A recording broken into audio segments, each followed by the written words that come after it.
সন্তানের ভালোর জন্য মা হিসেবে শাসন করছেন, কিন্তু জানেন কি এর ফলে মায়ের সাথে দূরত্ব বাড়ে সন্তানদের। রান্না, ঘরদোর সামলানো, পরিবারের বড়দের সেবা, নিজের চাকরি সব মিলিয়ে কর্মজীবী একজন মায়ের হাতে খুব কম সময় থাকে। এমনকি গৃহিণী মায়ের উপরও কিন্তু ঘরের কম চাপ থাকে না। এমন পরিস্থিতিতে শিশুকে শাসন করতে বাধ্য হন মায়েরা, কিন্তু এর ফলে উল্টো শিশুর সাথে বেড়ে যায় মায়েদের দূরত্ব। এমনকি শিশুর মানসিক স্বাস্থ্যের জন্য এটি বেশ ক্ষতিকারক। আর পিনিক ভাইয়ের আজকের ভিডিওতে আমি আপনাদেরকে জানাবো একজন মায়ের কারণে কিভাবে একটা বাচ্চার জীবন ধ্বংস হয়ে যায়। সবাই তোর থেকে বেশি নম্বর পাবে। না, আমি সব থেকে বেশি পাবো। পাশের বাড়ির বিনোদা মাসির সামনে বলতে পারবো আমার ছেলে ফার্স্ট বয়। নাম্বার 1, সহজভাবে কথা না বলা। স্বাভাবিকভাবে বেড়ে উঠতে থাকা একটি শিশু যে কোনো বিষয় নিয়ে তার অভিভাবকের সঙ্গে সহজভাবে কথা বলবে, এটাই তো স্বাভাবিক। কিন্তু কিছু কিছু মা আছেন যারা অতিরিক্ত কঠোর, আর সেই ক্ষেত্রে শিশু নিজের মনের কথা মনেই চেপে রাখে। তার হাসি কান্না বা আনন্দের কথা, এমনকি তার কষ্টের কথাও মন খুলে মাকে পর্যন্ত বলতে পারে না। আর এভাবেই আস্তে আস্তে মায়ের থেকে দূরে সরে যেতে থাকে শিশু। এটা বোঝার জন্য আপনারা কোনো কোনো বিষয়ে কথা বলার সময় তার ভঙ্গি এবং চাহনির পরিবর্তন লক্ষ্য করতে পারেন। এমনও হতে পারে আপনি হঠাৎ এমন কোনো ঘটনা সম্পর্কে জানলেন যা স্বাভাবিকভাবে তার আপনাকে বলার কথা ছিল, কিন্তু বিষয়টি সে গোপন করেছে কিংবা আংশিক বলেছে।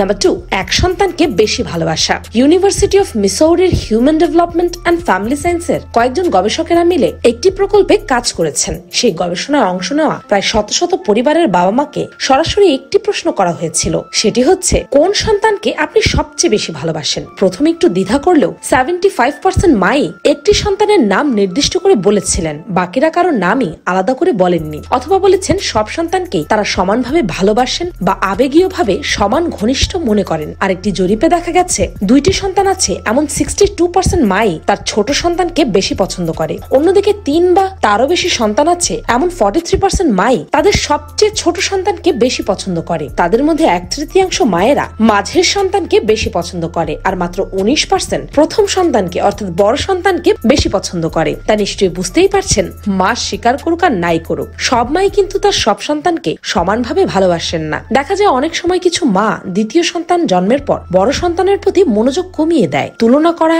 এবং কখনো বড়জনকে হেয় করে কথা বলার ফলে শুরু হয় ভাই বোনদের রেষারেষি। গবেষকদের মতে 1 বছর বয়স থেকে শিশুরা তাদের প্রতি বাবা মায়ের মনোভাব ও আচরণ বুঝতে শেখে। তাই মা যদি কোনো এক সন্তানকে বেশি ভালোবাসে আর অন্যজনকে কম, তাহলে সেটিও সেই সন্তান বুঝতে পারে, যার ফলে বেড়ে যায় মায়ের সাথে সেই সন্তানের দূরত্ব। এমনকি এক সময় সে ছোট ভাই বা বোনকে নিজের শত্রু বলে মনে করে এবং তাকে অপছন্দ করতে শুরু করে।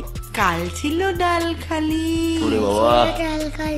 নাম্বার 3, সন্তানকে দোষারোপ করা। সবকিছুতেই সন্তানকে দোষারোপ করা সবচেয়ে ভয়ঙ্কর কৌশল। অনেক মাই সন্তানকে শুধুমাত্র এই কারণে দোষারোপ করে যে সে বাবা মার প্রত্যাশা পূরণ করেনি। চল চল, কি হয়েছে? সবাই দেখছে। এটি শিশুর মানসিক স্বাস্থ্যের ক্ষতি করে। আবার অনেক সময় মা বলে থাকেন তোমার জন্য তোমার অন্য ভাই বোনেরা খারাপ হচ্ছে, তুমি সব নষ্টের মূল। কিন্তু সন্তানকে কখনো এই ধরনের নেগেটিভ কথা বলা মোটেও উচিত না। রাগের মাথায় সন্তানকে গর্ধব, অপদার্থ, গাধা ইত্যাদি বলে বকা দিলে সেই নেগেটিভ কথা সন্তানের মনোজগতে স্থায়ীভাবে গেঁথে যায়, যার ফলে সন্তান ভুল পথে চলে যায়। অনেক সময় মায়ের সাথেও দূরত্ব বেড়ে যায়। নাম্বার 4, নিজের ইচ্ছা চাপিয়ে দেওয়া। আপনি হয়তো ডাক্তার বা ইঞ্জিনিয়ার অথবা সিঙ্গার বা ডান্সার হওয়ার স্বপ্ন দেখেছিলেন, কিন্তু সময় ও পরিস্থিতির চাপে পড়ে তা হয়ে উঠতে পারেনি। তবে অনেক মাই নিজের স্বপ্ন পূরণের গুরু দায়িত্ব সন্তানের কাঁধে চাপিয়ে দেয়। এর ফলে সন্তান অবসাদগ্রস্ত হয়ে পড়ে। অভিভাবকদের ইচ্ছা পূরণের জন্য সন্তানের উপর শারীরিক ও মানসিক চাপ সৃষ্টি হয়, যা তাদের পক্ষে ক্ষতিকর। তাই নিজের স্বপ্নের বোঝা সন্তানের উপর চাপিয়ে না দিয়ে তারা কি করতে চায় সেটা জানার চেষ্টা করুন, তাদেরকে সেটাই করতে দিন। নাম্বার 5, তুলনা করা। তোমার বন্ধু তো পারে, তুমি পারো না কেন? ওর মতো হতে পারো না কেন? কিংবা পাশের বাসার ছেলেটা অঙ্কে কত ভালো রেজাল্ট করলো আর তোমার নাম্বারের কথা কাউকে লজ্জায় বলাই যায় না। কথাগুলো কি পরিচিত লাগছে? লাগাটাই স্বাভাবিক। আমাদের দেশে বাবা মায়ের কাছ থেকে এ ধরনের কথা শুনতে শুনতে বড় হয়েছে অনেক সন্তান। বাবা মা হচ্ছে শিশুর সবচেয়ে বড় শুভাকাঙ্ক্ষী। সন্তান যেন সাফল্য পায় সেটি থেকে তাদের পরম চাওয়া। সেজন্য কখনো আদরে, কখনো শাসনে সন্তানকে সঠিক পথটা তারা দেখাতে চেষ্টা করে, কিন্তু সেই কাজটি করতে গিয়ে কখনো কখনো তারা অন্য শিশুর সঙ্গে নিজের সন্তানের তুলনা করে বসেন। কিন্তু অনেক বাবা মা বুঝতেই পারে না, ভালো করতে গিয়ে তুলনার মাধ্যমে সন্তানের বরং ক্ষতি করছেন তারা। এই তুলনা শিশুর কোমল মনে ফেলছে নেগেটিভ প্রভাব, সম্পর্ক খারাপ হতে থাকে এর ফলে। সবাই তোর থেকে বেশি নম্বর পাবে। না, আমি সব থেকে বেশি বাবা? পাশের বাড়ির বিনোদা মাসির সামনে বলতে পারবো আমার ছেলে ফার্স্ট বয়।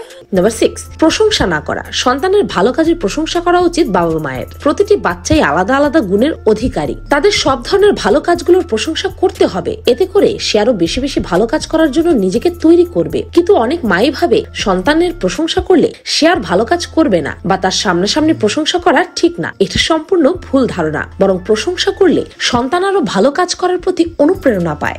মা ঠিক আছে? গেঞ্জিটা গুজে পড়লি না কেন?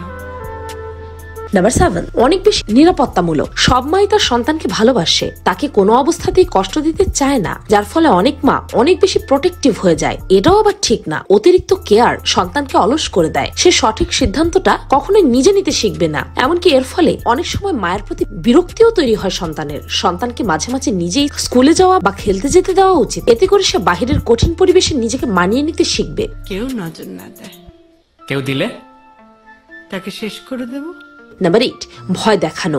মা বাচ্চাদের নিয়ে যখনই আত্মীয় স্বজনদের বাড়ি বা কোথাও বেড়াতে যায়, সেখানে বাচ্চা কোনো ভুল করলে বেশিরভাগ মাই বলে বসেন, চলো বাসায়, আজকে তোমার খবর আছে। এমন কথা বলা মোটেও উচিত না। এতে করে সন্তান বাড়িটাকে খুব একটা পছন্দ করবে না। সে ভয়ে ভয়ে থাকবে সব সময় যে বাড়িতে গেলেই তো বকাঝকা শুনতে হবে। সাথে মায়ের সাথেও বাড়বে দূরত্ব। তাই ভুলেও বাচ্চাদেরকে এমন কথা বলবেন না।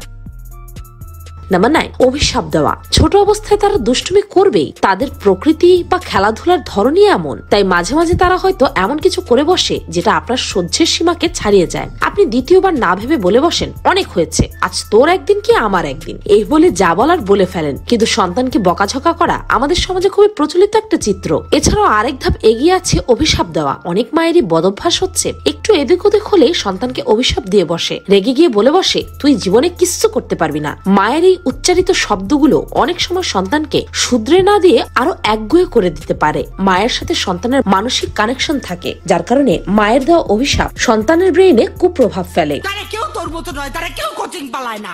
নাম্বার 10, মারধর করা। সন্তানকে শাসন করার অসংখ্য উপায় থাকতে পারে, কিন্তু শাসনের নামে গায়ে হাত তোলা আপনার শিশুর জন্য ভালো কিছু বয়ে আনবে না। উন্নত বিশ্বের শিশুদের শিষ্টাচার শেখানো, পড়াশোনায় মনোযোগী করে তোলা, বাবা মায়ের অনুগত করে গড়ে তোলার জন্য দারুণ সব পদ্ধতি ব্যবহার করা হয়। শিশু যদি কথা না শুনতে চায়, তবে তার চাহিদার কথা শুনে নেওয়া উচিত। রোগী যেমন, তাকে ওষুধও তেমনই দিতে হবে। তার মানে এই নয় যে তাকে পিটিয়ে হলেও মানাতে হবে। শিশুরা শারীরিক গঠনে এমনিতেই দুর্বল, তাই অল্প গায়ে হাত তোলাতেও গুরুতর শারীরিক জখমের আশঙ্কা থাকে। তেমনি মারধরজনিত কারণে শিশুর মানসিক জগতেও আসে বড় ধরনের আঘাত। মা সবসময় মারধর করলে দেখবেন সন্তান মায়ের থেকে আস্তে আস্তে দূরে সরে যাচ্ছে, মায়ের কাছে কথা গোপন করছে।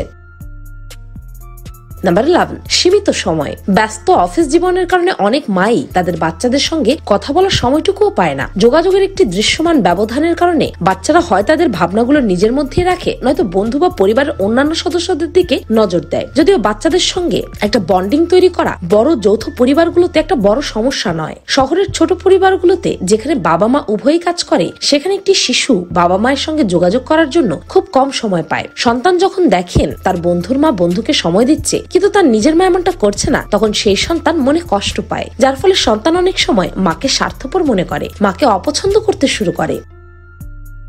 নাম্বার 12, পারিবারিক কলহ।